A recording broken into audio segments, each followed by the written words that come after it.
host of the Gridiron.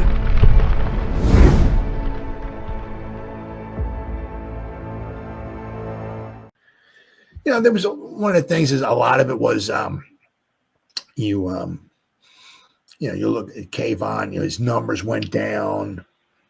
Obviously he missed, I think it was 5 games because of his wrist. So some people think that, he maybe didn't have a banner season because he had 11.5 sacks last year. So you figure, man, 11.5 sacks last year with Burns on the other side, right? I mean, he should get at least double-digit sacks this season. Well, of course, that wasn't the case.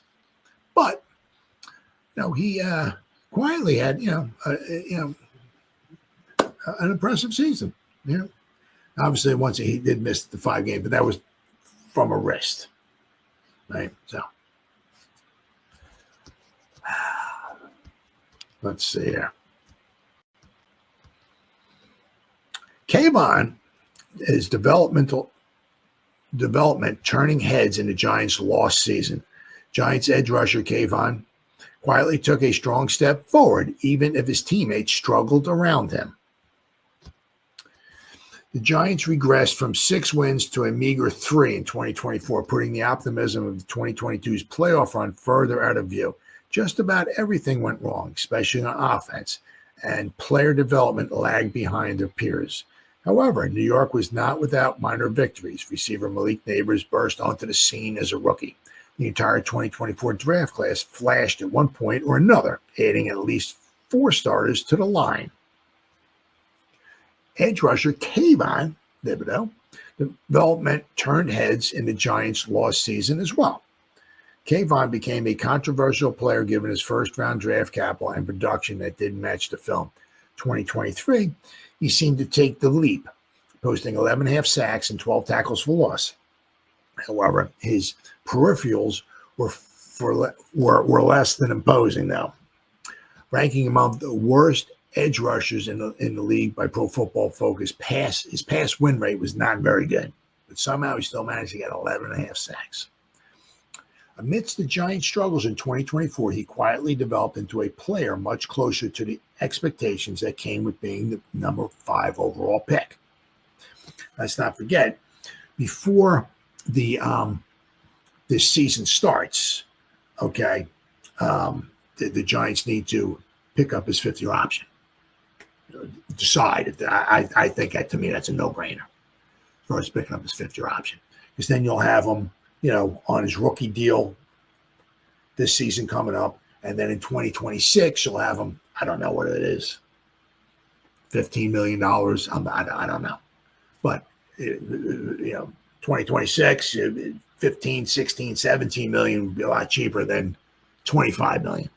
So I think it's a no-brainer. So basically, you'll have him for the next 2 seasons. You'll have a seasoned veteran edge rusher, with Burnsy.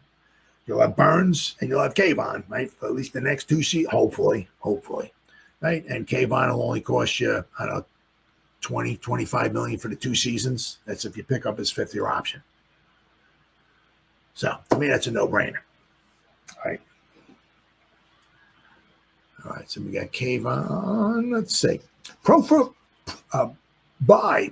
Focus pass rush. I'm an idiot. I have a hard time saying this. Pass rush win rate. Yeah, I said it.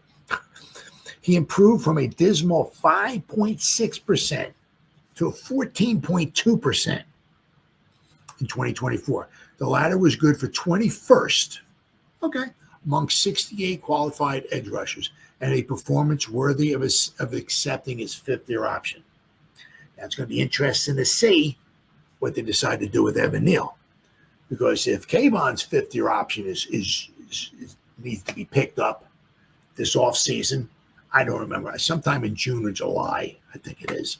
That means Evan Neal's needs to be picked up too, if they're going to pick it up, right? Thibodeaux also ranked as the 16th best edge rusher by ESPN's pass rush win rate. All-season acquisition, Brian Burns ranked 4th. So if you look at the 2, right, according to ESPN, right, we had the 16th and we had the 4th best, right? Now, as I said, one thing I would love for us to do, right? We get Sexy back, right? So you have Sexy, you have Kayvon, you have Burnsy. Let's get somebody. Let's get that Graham in there, or get Carter. If Carter's that good, if he falls to us, let's draft him. Get somebody on that defensive line. I would love to see if Graham is that good. Let's get Graham there. That way we'll have 2 edge rushers because Aziz ain't coming back. Unfortunately, we could use a 3rd edge rusher. But if we can get Graham next to Sexy. That way, at least the front 4 would be really good. Okay. Unfortunately, after that, our backups are nothing to get totally excited about. But I would love that if we could draft somebody. It said either get Carter or Graham. Right. That's unless one of those quarterbacks fall to us, but that's a different story. I mean, I don't even know if they have a 1st-round grade on them. I'll have to wait and see. But let's see. A hand injury obviously caused Thibodeaux to miss a chunk of time from week 6 to week 10, limiting the sample size and surpassing some of his production. Even so, he finished with 5.5 sacks, 17 quarterback hits, and 8 tackles for loss. That's not a particularly impressive line, but the nature of sacks is fairly volatile. He earned too many sacks for his 43 pressures across 17 games in 2023, and too few for his 38 pressures in 2024. So now last season, right, they figure this, right? Last season, he had 43 pressures, and somehow he wound up 11.5 sacks. And his pass rush win rate was like 5.5%. Right?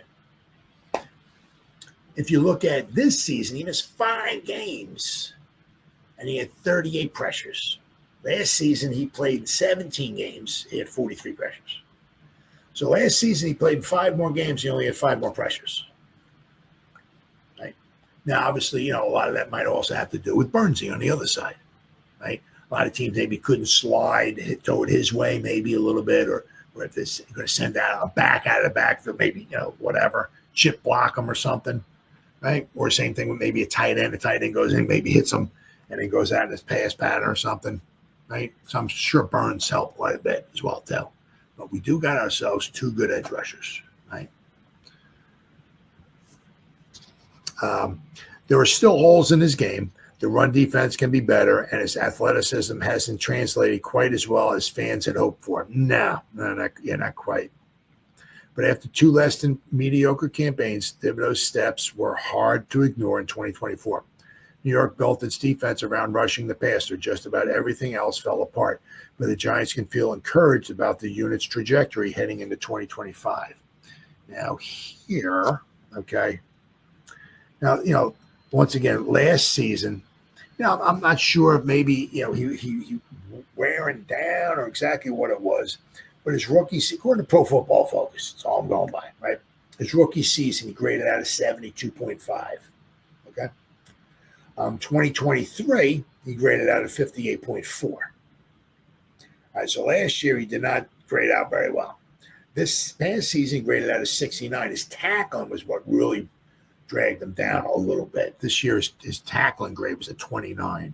He missed 27.6% of his tackles, according to PFF. That's all I'm going by.